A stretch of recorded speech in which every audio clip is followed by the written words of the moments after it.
Emily Fitopoulos.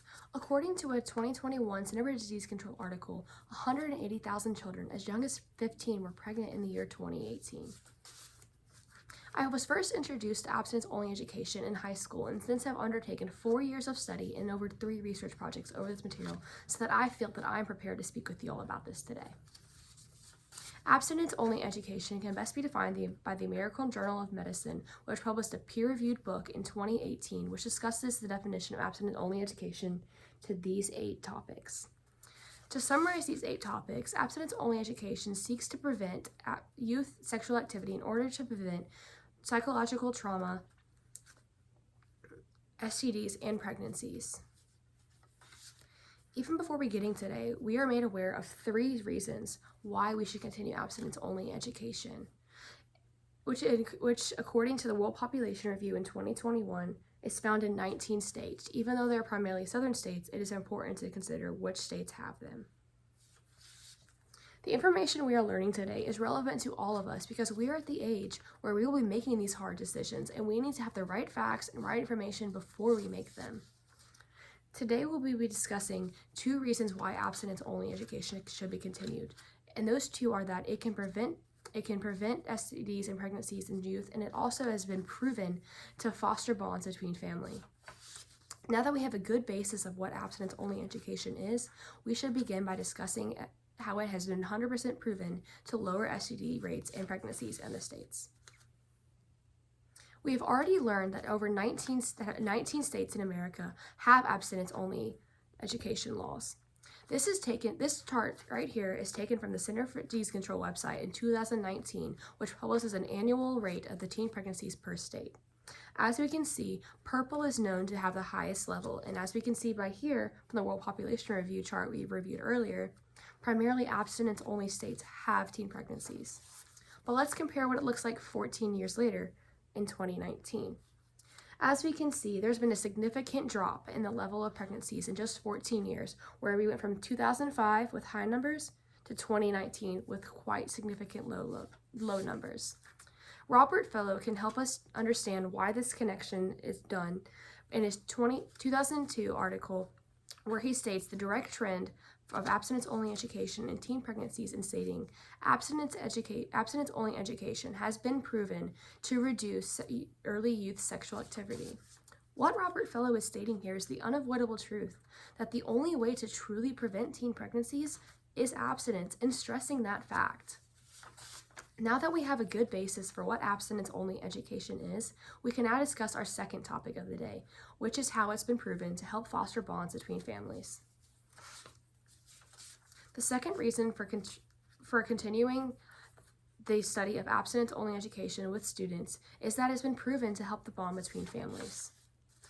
In a scholarly article published in 2004 by Dr. Wolf and Dr. Bailey to the Wiley Online Library, they state that the purpose of abstinence-only education is to promote the need to avoid sexual activity in youth by adhering to community guidelines and also by engaging with the parents.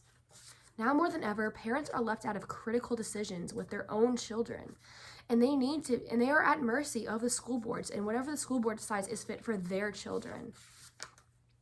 In my personal experience, my mother and I have a close bond because she stressed this to me very young. I am able to come to her with any questions that I may have, and this is because abstinence-only education left it up to her to decide how she may want to teach me and what I should learn. Now that we have discussed 2 beneficial factors to abstinence-only education, we may discuss an opposition that you may have in your mind and that is commonly held against abstinence-only education.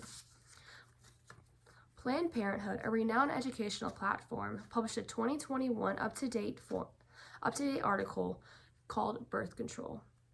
This article states that birth control is the #1 preventative to teen pregnancy and STDs, and that there's many options out there for everyone. Hold up. They said the #1 way, but we've already learned that abstinence is 100% effective, so how can something be better than 100% effective? Well, it's not. Taken from that same article, we will see that Planned Parenthood offers the most effective forms, but these most effective forms range from 65% to 99% effective, meaning that 1 to 45 children every single year are going to be pregnant from birth control. But on the same website, we can see there's one method that is 100% effective, and if you can't guess it by now, it's abstinence. Abstinence education and abstinence are the only ways to 100% protect a child or a person from getting pregnant or getting disastrous diseases. Now that we have discussed fully why abstinence education is so beneficial, I think it's time for us to summarize, but also present some alarming facts.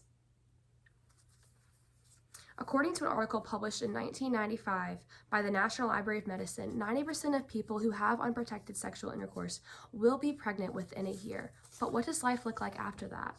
According to a 2018 medically reviewed article by Dr. Schulman, teenagers and young people who have children will have a higher chance of having anemia, higher premature birth weight, and premature births.